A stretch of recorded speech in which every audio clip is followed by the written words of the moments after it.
Hola amigos y bienvenidos. Parece que el día de hoy van a comenzar a rodar cabezas. Así al menos parece, por parte del asambleísta Paola Cabezas, Yajaira Urresta y en general por parte de la bancada de la Revolución Ciudadana. El presidente Noboa se lo va a comenzar a investigar conjuntamente a las personas que están detrás del alza del IVA, quiénes saben de esta recaudación y sobre todo dónde está la plata. A la ministra Mónica Palencia porque el plan Fénix está fracasando. Hemos visto en estos últimos días como en un bus han sido cafeteadas tantas personas, incluido infantes. A la canciller Sommerfield, donde el asambleísta Yajaira Urrest le está siguiendo el rastro y asegura que ha descubierto más paraísos fiscales que hace pocos días nomás han cambiado, pero el asambleísta Urresta le ha descubierto, la ha pillado y según ciertas normativas del Estado ecuatoriano ella no puede tener paraísos fiscales. Pero bueno, todo eso y mucho más usted lo estará conociendo a continuación. Recuerde quedarse hasta el final de este video para que conozca todos los detalles. También suscribirse al canal, compartir este video, dejar su like y si desea ser un fan destacado de este canal puede hacerlo en el botón de unirse. Del Partido Social Cristiano, Construye, Pachacutic, Independientes y también algunos asambleístas de la bancada de la Revolución Ciudadana. ¿Por qué hago énfasis en esto? Porque no es un juicio político buscando una retaliación política y creo que eso es fundamental porque siempre escuchamos por parte del Ejecutivo que cada vez que la Asamblea busca justamente exigirle al Ejecutivo que cumpla con sus responsabilidades, sentimos como que en esa contraparte no tenemos eco. Y creo que es importante también contarles a ustedes qué ha pasado desde que nos instalamos en la Asamblea Nacional. Hemos aprobado todos los proyectos económicos urgentes que el presidente de la República o el Ejecutivo necesitaba para la implementación de un plan de seguridad.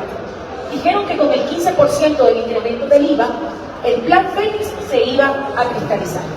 Escuchaba con mucho asombro a la viceministra de Finanzas, en donde nos decía que hasta el momento ya hay una recaudación de 550 millones por concepto del 15% del IVA.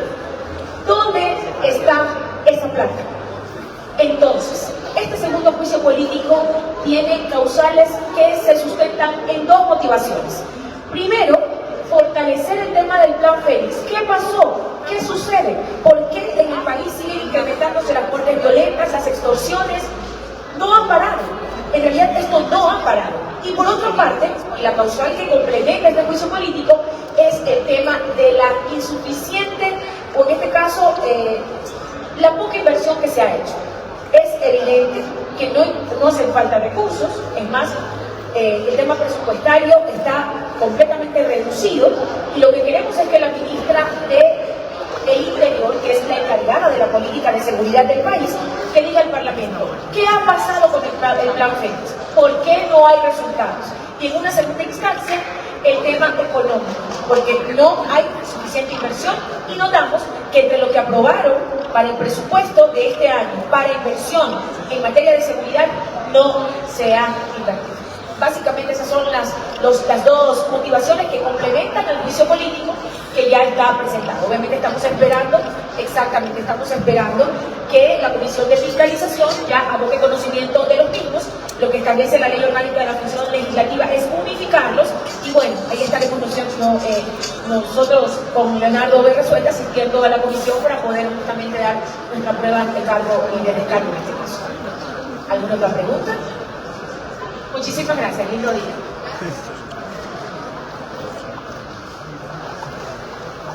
Ahora sí, Yanela. Esta sí.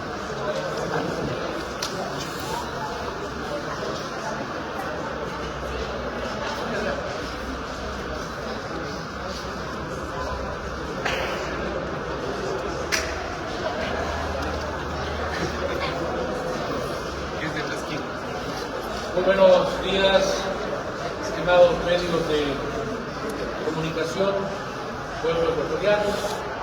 Queríamos en esta primera parte de nuestra rueda de prensa, queríamos comunicarles que como es de conocimiento público el día viernes 29 de junio, con 8 votos a favor y una abstención, la Comisión de Transparencia, Participación Ciudadana y Control Social aprobó el informe de fiscalización respecto al acuerdo firmado entre el Fondo Monetario Internacional y el gobierno ecuatoriano de acuerdo a la disposición que nos entregó el Pleno de la Asamblea Nacional. Obviamente es un informe muy extenso de más de 120 páginas, por lo que me he permitido en apenas 6 puntos resumir, englobar las conclusiones y las recomendaciones de este informe, que ha sido, nuevamente lo digo, aprobado por la mayoría de los comisionados, en este caso 8, que no obedecen a una sola agenda política, sino a la diversidad representada en la Asamblea. El primer punto al cual yo me quisiera referir es el de que la firma del acuerdo con el Fondo Monetario Internacional por parte del Estado ecuatoriano incumplió con la obligación contenida en los artículos 418 y 419 de nuestra Constitución. ¿Por qué? Estos artículos imponen la obligación al señor presidente de la República de informar de manera inmediata a la Asamblea Nacional sobre todos los tratados que se suscriban, con indicación precisa de su carácter y su contenido. Es por esto que el acuerdo suscrito con el Fondo Monetario Internacional posee características, primero, de tratado internacional, que debía ser previamente aprobado por la Asamblea Nacional. De la misma manera, el gobierno ecuatoriano y el Ministerio de Finanzas y Economía incumplieron expresamente con la resolución GDL 2023-2025-39, expedida por la Asamblea Nacional del Ecuador, que obliga al gobierno nacional a cumplir con estos artículos, el 418 y el 419 de nuestra Constitución. En conclusión de este primer punto, estimados medios de comunicación, podemos concluir y decir que el Ecuador incumplió con la obligación de pedir autorización a la Asamblea Nacional para la firma de este acuerdo, más ahí, aún cuando existía una resolución expresa expedida por la Asamblea Nacional del Ecuador. En esto es importante recalcar, porque en la mañana he escuchado a muchos medios de comunicación que tratan de desvirtuar que esto sea un tratado internacional. Es importantísimo recoger que en la Convención de Viena del año de 1986 sobre derechos de los tratados entre estados y organizaciones internacionales se entiende como tratado un acuerdo internacional reglado en derecho internacional, celebrado por escrito entre un Estado, que en este caso es el Ecuador, y una organización internacional, que en este caso es el Fondo Monetario Internacional. Es decir, lo firmado, señores medios de comunicación, es un tratado internacional. No me vengan a decir que simplemente es un crédito dado de manera expresa. El segundo punto, que es importante que ustedes conozcan, señores medios de comunicación, y es de que el Fondo Monetario Internacional es, como lo habíamos dicho, una organización financiera internacional de las Naciones Unidas. ¿Qué significa esto? ¿Qué significa este pequeño gran detalle? Que cuya finalidad es asegurar la estabilidad del sistema monetario internacional, y que debe cumplir y precautelar y garantizar el cumplimiento irrestricto de los derechos humanos, apoyando al desarrollo económico sostenible de los tratados miembros. En la práctica, lo que nosotros estamos viendo y lo que hemos visto, y podemos advertir incluso en el análisis de este informe, es que ha ocurrido todo lo contrario. ¿Qué significa? Que sus políticas profundizan la desigualdad, la inequidad social, política, cultural, económica de los países, y más aún con este organismo multilateral que ha buscado que se traten y se den justamente estos créditos para equilibrar su balanza de pagos.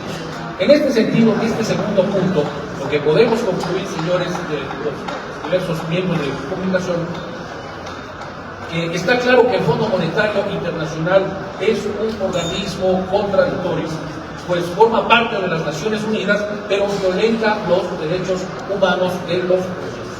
El tercer punto está este préstamo al Estado ecuatoriano. No tiene, esto es muy importante, porque vamos a asumir que el primero y el segundo punto sí se dieron a conocer a la Asamblea Nacional, lo vamos a asumir por un momento.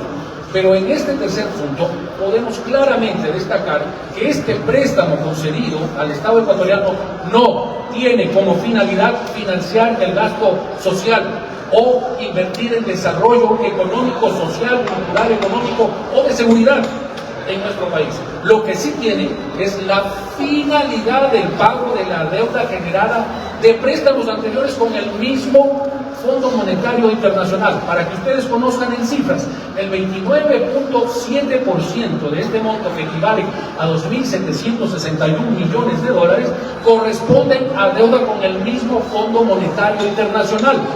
El otro resto sería un crédito que está destinado a pagar a otros acreedores del Estado. Es decir, en conclusión de este punto, y en otras palabras, este préstamo sirve para pagar otro préstamo. Como cuarto punto, el gobierno ecuatoriano incumplió con lo determinado en los literales, en el artículo 290, literales 2 y 3 de la Constitución, relacionado a las condiciones para el endeudamiento público. La Constitución de la República del Ecuador impone como requisito que cuando vamos a endeudarnos, esta deuda pública se contraiga, no afecte primero a la soberanía del país, a los derechos al buen vivir y a la preservación de la naturaleza. Y se entiende exclusivamente que para programas debe ser y para proyectos de inversión de infraestructura y sobre todo que tengan capacidad financiera de pago. No obstante, nosotros hemos evidenciado en el punto 6 de esta carta con el Fondo Monetario Internacional que el Ecuador, fíjense, quiero que me escuchen esto para la visión, el Ecuador se obliga ahora a consultar su política económica para tomar cualquier decisión, lo que evidentemente está fracturando la soberanía económica del Estado. Señores medios de los diferentes medios de comunicación, esto es inaudito. Ojo, que ni siquiera en el nefasto gobierno de Moreno o en el nefasto gobierno del señor Lasso sucedió. Ahora nosotros tenemos que consultar todo lo que tenemos que hacer para nuestro desarrollo económico al Fondo Monetario Internacional de acuerdo a este informe. En conclusión, el gobierno ecuatoriano incumplió estas condiciones que establece las condiciones de endeudamiento.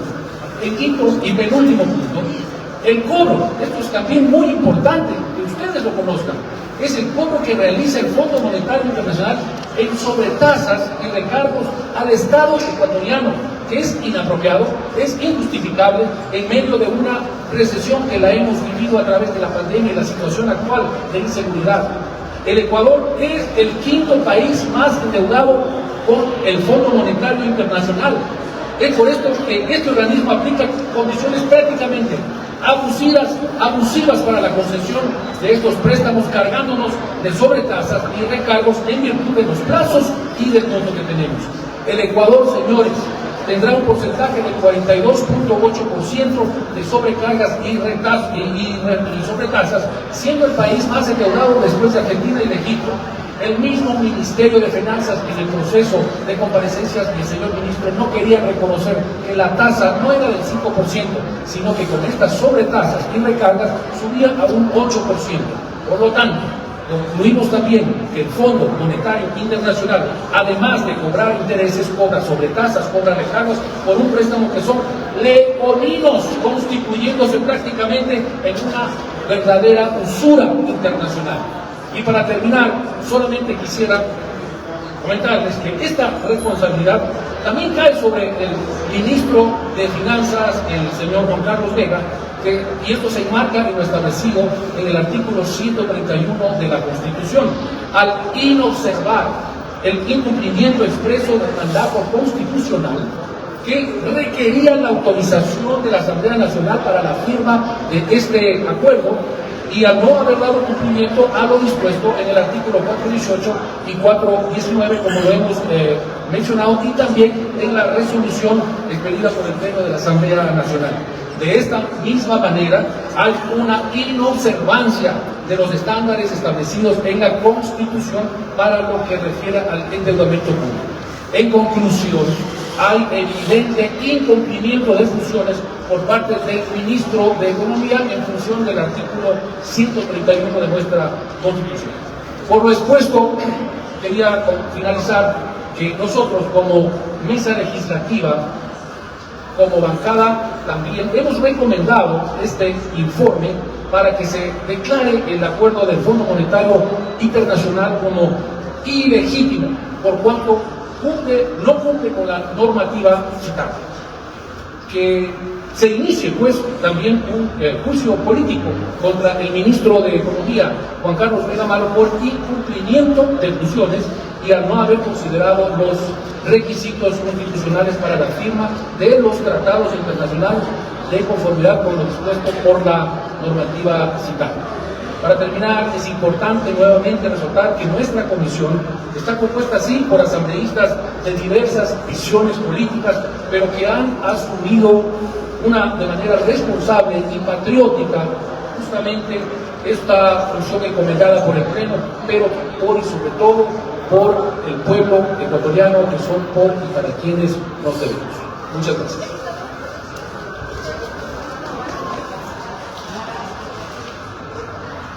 Nosotros en este momento vamos a continuar con el debido proceso, entregaremos este informe al señor presidente de la Asamblea para que él a su vez lo haga conocer, lo socialice con todos y cada uno de los señores asambleístas, y pues a su vez se verá en el Pleno lo pertinente, y de ser pertinente se apruebe el informe ya en el Pleno, y de allí pase pues a la Comisión de Fiscalización para que también haga lo pertinente en dirección de la línea en el marco para poder autorizar o no el proceso político en este caso, más las recomendaciones que también se han presentado en este informe.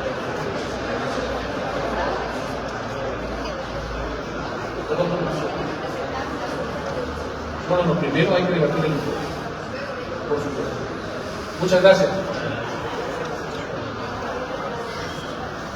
Muy buenos días con los medios de comunicación. Gracias por darse cita el día de hoy.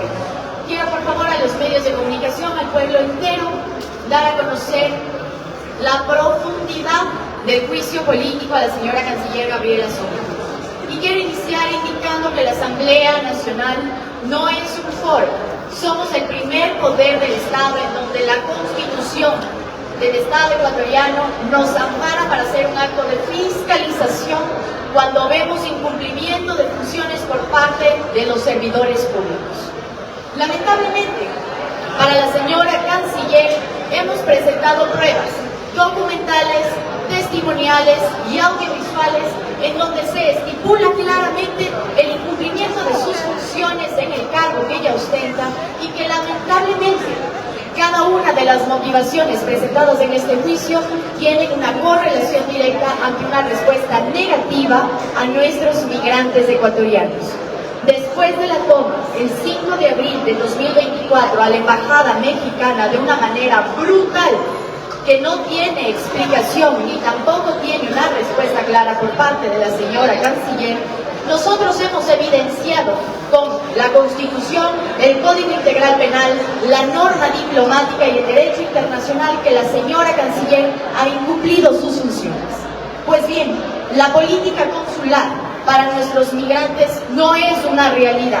El jueves, al inicio del proceso de juicio político, mientras Yajaira Urresti estaba defendiendo el proceso de juicio con los expertos y las comparecencias de la Comisión de Fiscalización, la señora canciller estaba siendo condecorada por el presidente Daniel Noboa, y en la misma hora medios de comunicación, quiero que sepan, asesinaban a 3 de nuestros compatriotas en la frontera con México.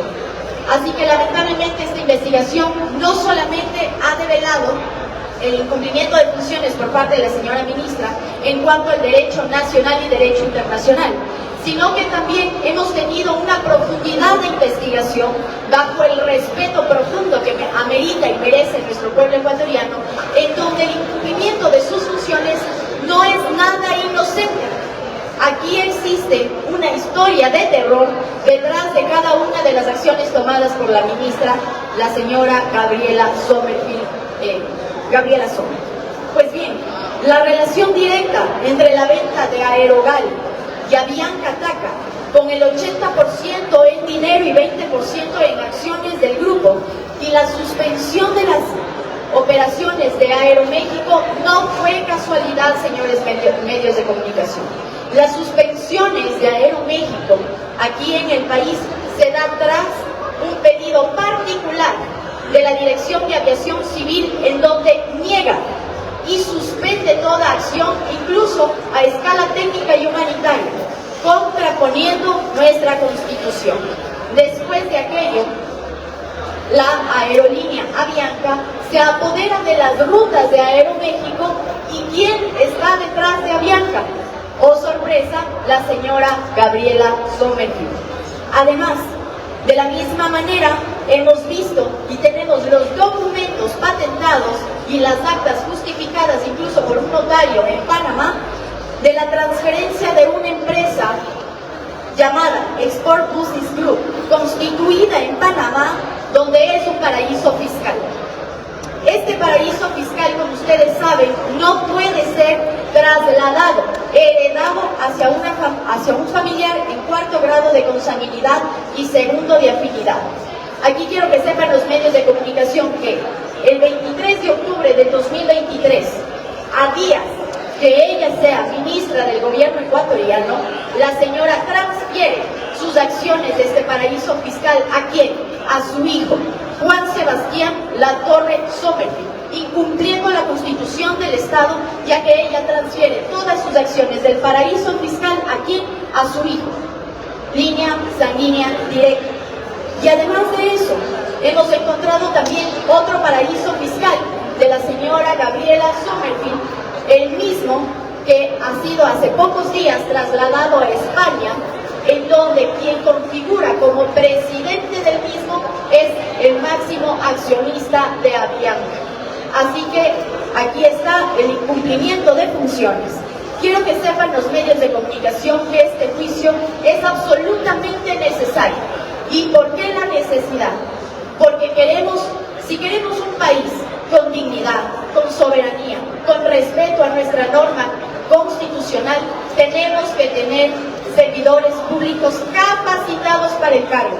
Desde allí ya hay un acto de corrupción por parte de la señora ministra Gabriela Sommerfield, quien no tiene un perfil académico para sustentar esta cartera de Estado.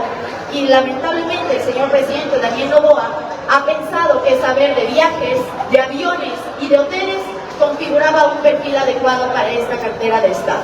Quiero concluir, señores medios de comunicación, diciendo: un juicio político no es cacería de brujas, es la máxima expresión de acto de fiscalización que tenemos como asambleístas, y la bancada de la Revolución Ciudadana se ha tomado el respeto, la dignidad y el amor profundo que merece nuestra patria para hacer una investigación que a ustedes, como medios de comunicación, como pueblo ecuatoriano, amerite la profundidad de análisis que una persona como Gabriela Sommerfield no puede estar dentro de lo que es la toma de decisiones de la política exterior, porque nuestros migrantes están sufriendo, porque nuestros migrantes están siendo secuestrados, porque nuestros migrantes son los que pagan los platos rotos de sus decisiones, y que lamentablemente no hay ninguna acción. Así que queremos dar este maravilloso juicio a ustedes, al pueblo ecuatoriano, para generar el precedente de que ningún corrupto más llegue a ser funcionario público. Gracias. Más tarde saldrá más información acerca de la política de nuestro país. Así que amigos, los espero más tarde. Nos vemos.